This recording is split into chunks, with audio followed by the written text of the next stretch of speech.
You're listening to the Fertility Docs Uncensored podcast, featuring insight on all things fertility from some of the top-rated doctors around America. Whether you're struggling to conceive or just planning for your future family, we're here to guide you every step of the way. Hello, and welcome to Fertility Docs Uncensored. I am Dr. Carrie Bedient at the Fertility Center of Las Vegas, and I am here with Dr. Susan Hudson at Texas Fertility Center and Dr. Abby Eblen at Nashville Fertility Center. And we are joined here by my partner, Dr. Bruce Shapiro, also from the Fertility Center of Las Vegas. And so I actually interact with Bruce all the time on Zoom, especially now that we're all in isolation here and trying to keep everyone as separate as possible. But it's kind of nice to have other people in on the call. Hello, everybody. Hey, guys. Hey. So how have you been keeping busy, Bruce, since you've been locked up at home for weeks now? I haven't gotten to see your shiny face smiling at us in the office in a while. Well, you've seen me by Zoom, but I'm very busy here. I've been doing Skypes and Zooms with patients, with both consultations and new patients. And so I'm quite busy. There's lots of work to do, lots of reading, catching up on journal articles, writing papers that we need to write that we are behind on because we were so busy. So I'm getting a chance to do lots of things I didn't have the chance to do before. Are you getting cabin fever at all? Just a little bit, but at least I live in a neighborhood where I can still go for walks. So that helps a little bit. I find myself on the internet looking at all these places around the world, trying to figure out where I want to go on my next vacation, just because I want to get out of places. What's your favorite vacation spot, Bruce? Wow, there are lots of places that I really like to go. I love to go to national parks, so Yosemite or places like Yellowstone and those sorts of places where you can hike a lot. I love to hike, so those are some of my favorite places to go. But I also enjoy going to the beach. So we're not too far from California here, so we go to the California beaches, and we've even gone up to the Oregon beaches, and it's great fun. We love to go hunting for all those things that wash up on the shore. You never know what you're going to see.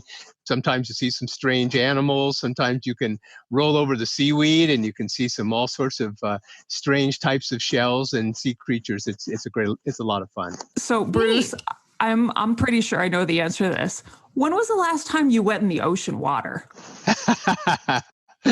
Well, I did go in just up to my ankles, but I'm not one of those that really enjoys swimming in the ocean, but that's okay. Okay, so what's the story behind that? Why don't you go in the ocean? Well, for me, it's a little bit disconcerting to know that there are about 10 million viruses per cubic centimeter of water.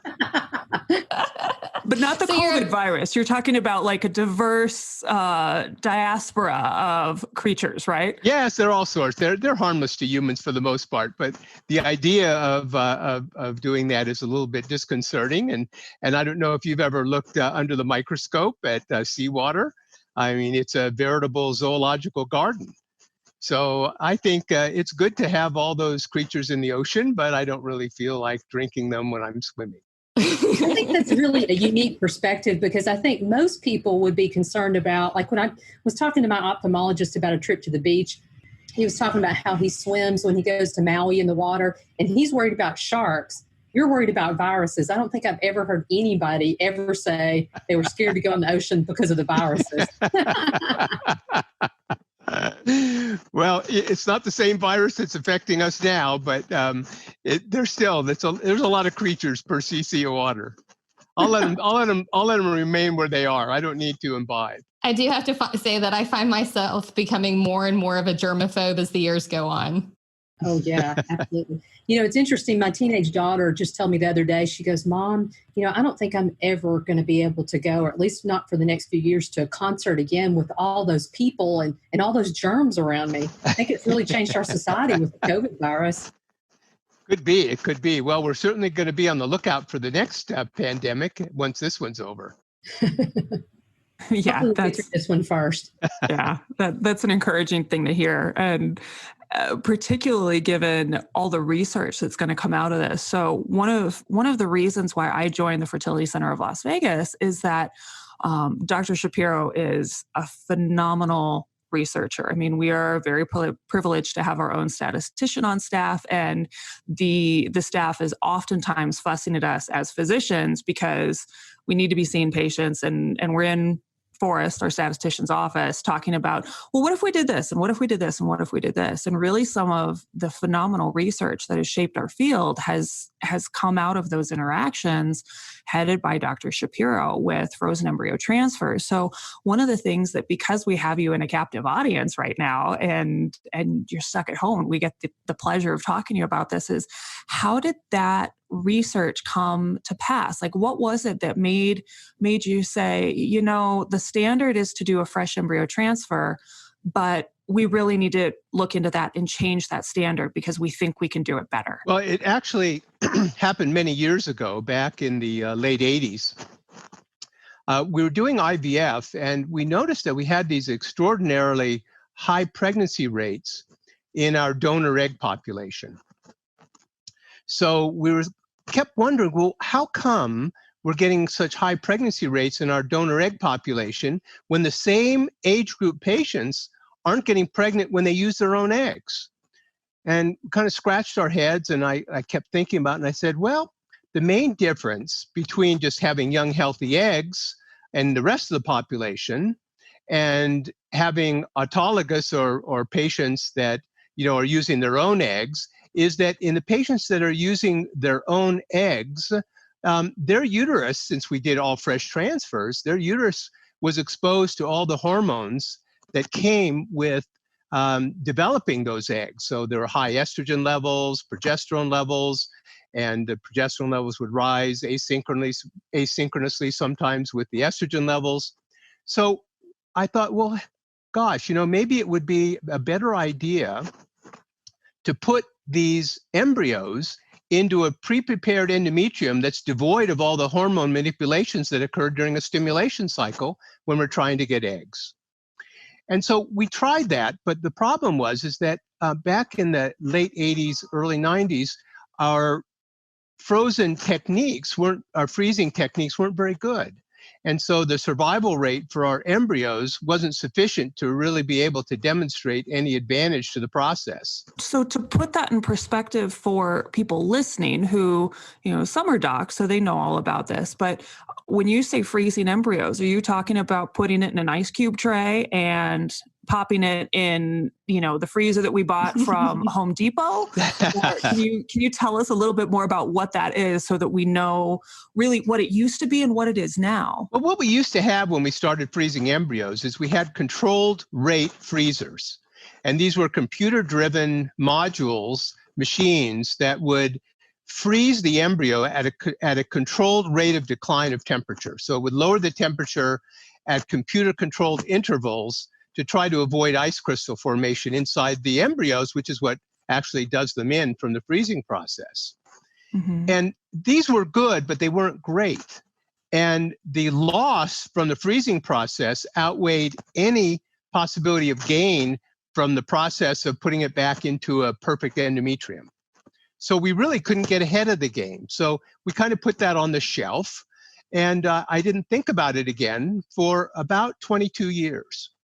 And then 22 years later, I looked at our data, and by that time, our freezing technique had changed. We had different equipment to freeze the embryos.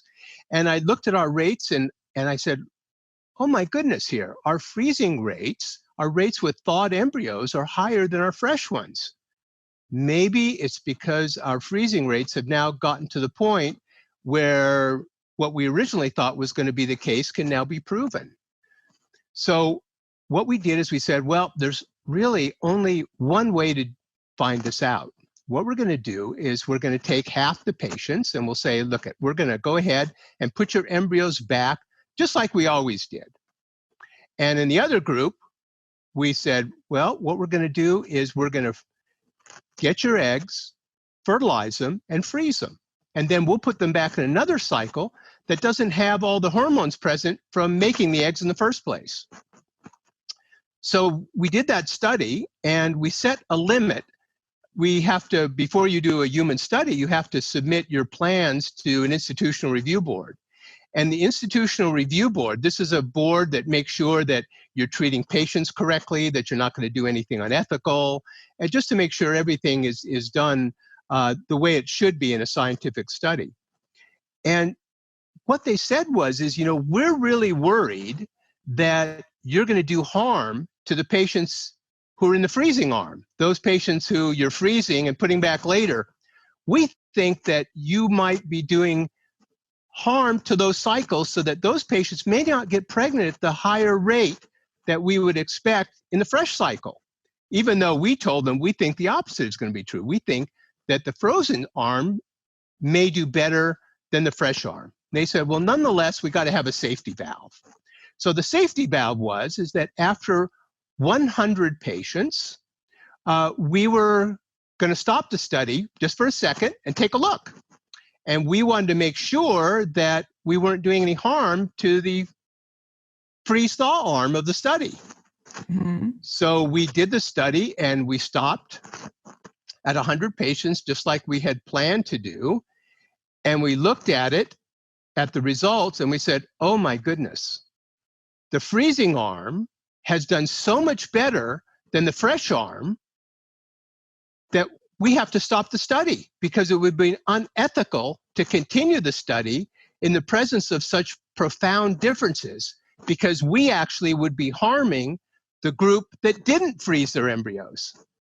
Wow. So we stopped the study, we reported our results, and we actually had 2 studies going on simultaneously. One was for just regular responders, those people that made 15 eggs or less. And the other one was for those that made a very large number of eggs. And so we broke the code in the first study, the normal responders, the ones that made a normal amount of eggs. And that's the one where we found this tremendous difference. And then we looked at our other arm, and we had a different problem. We looked at that arm, and we were getting too many twins in both arms of the study. And so when go ahead. When you're saying other arm, you mean the other arm of people who had really low or really high response? So it sounds like the first group was making about 15, which is about average. And I missed is the other arm the really low responder group or the really high responder group of women who make a ton of eggs? A really high responder group, the ones who would make a large number of eggs. And we looked at that group, and we had to stop the study because we were getting way too many twins.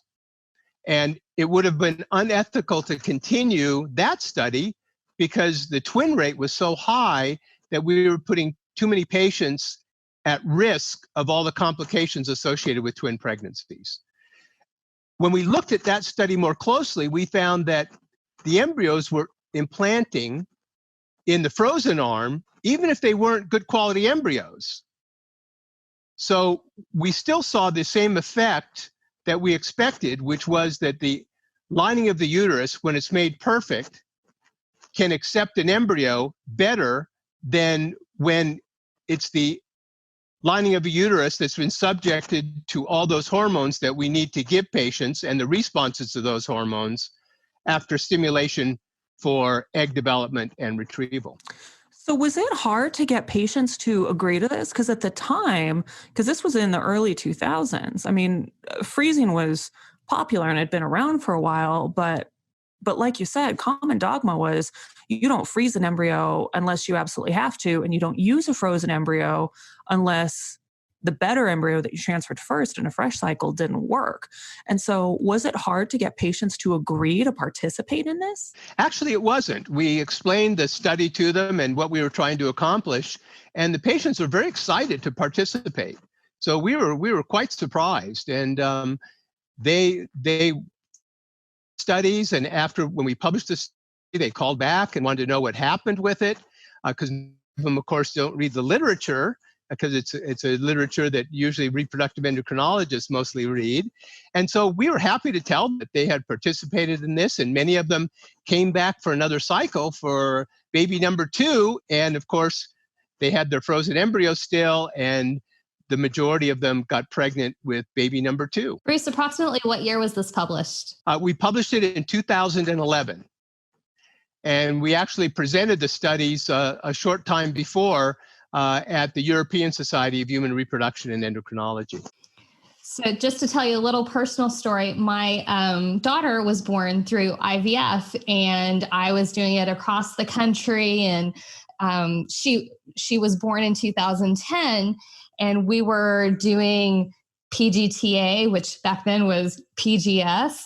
And I remember I had one embryo to test, and they were like, "We don't want you to fly in. We just want to freeze the embryo." And I was like, "No, this is like my one chance." And I'm not like, literally, I'm flying across the country, and then come a year or two down the road, it'd be like, "Oh, well, maybe, fortunately I was successful." But I was so worried about doing the wrong thing when what they were suggesting out of convenience might have actually increased my odds. Yeah. So, now the way it's turned out is we challenged other people. We said, why don't you try it? Why don't you try it? And sure enough, slowly people started trying it, and they found out in their own labs, most of the time, it worked better than fresh transfers.